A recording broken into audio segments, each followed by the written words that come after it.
Машиналар килеп туктаган, хәзер мин әйтәм, ирем әйтәм, бар әле чыга әле безнең берәр нәрсәгә янана верне, без үзебез генә белмибез, караңгы. Хәзер чыксам тегендә әзрәк ни чыга, төтен чыга теге йорттан. Кичә кара төтен Ширмешән авылы күгенә генә түгел, халкының йөрәгенә дә кара кайгы булып төшә. Заречный урамындагы менә шушы йортта чыккан янгында 7 яшьлек кызның гомере өзелә. Ут чыккан вакытта өйдә алар әнисе белән икәү генә булган. Монда хатын-кызлар елаша башлады, чыга башладылар, кире башладылар, теге балаларны алып чыктылар. Шуннан гына белдем, анда кеше барын. Күршеләре сүзенә караганда 36 яшьлек әни кеше 3 баласы белән район үзәгендә үз фатирында яшәгән. Иреннән айрылган. Кайната-кайнанасы Заречный урамындагы менә бу йортта яшәгән.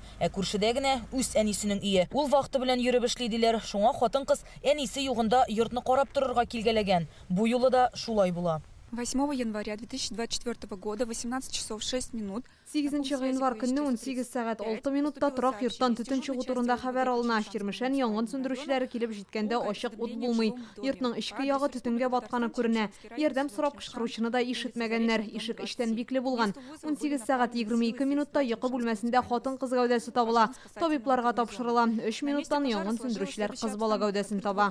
Не наблюдалось внутри жилого дома. Было сильное задымление. Ватык тәрәзәләренә игътибар итмәсәң, бу йортта янгын булган дип уйламассың да. Тышкы яктан ул төп-төзек, әмма эчендә 21 квадрат метрлы зал бүлмәсен ут камап алган иде ди янгын сөндерүчеләр. Идәге бөтен пластик җиһазлар эреп биткән була. Төтен үзе менә бу бүлмәнең тәрәзәсеннән чыккан. Рассматриваются две версии. Янгын чыгу буенча берничә фараз карала. Бу я тәмәке тартканда куркынычсызлык кагыйдәләрен үтәмәү, я электр җиһазларыннан саксыз файдаланганнар. Хәзер зыян күргән хатын-кыз район үзәк хастаханәсендә. Аның хәле тотрыклы ди табиблар. Барлык тиешле медицина ярдәме күрсәтелә. Янгын факты буенча Ширмешән районы прокуратурасы тикшерү башлады. Әни кеше һәм аның 7 яшьлек кызы зыян күрә. Аларны хастаханәгә алып китәләр. Юлда бала үлә. Тикшерү барышында булган хәлләрнең барлык нечкәлекләре һәм сәбәпләре ачыкланачак.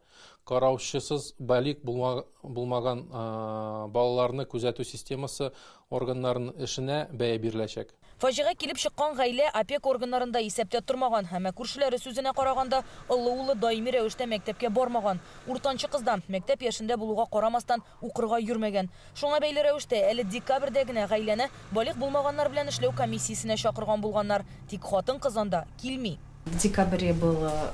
Декабрьдәге утырышта баланың мәктәпкә йөрмәү мәсьәләсе каралырга тиеш иде. Әмма ана анда килмәде. Шуңа утырыш оештырылмый калды. Бу быел Ширмешәндәге беренче янгын очрагы. Кечкенә кызны иртәгә җирләячәкләр. Ширмешән районыннан Рания Абдрахманова, Рәмзил Гарипов, Яңа гасыр каналы.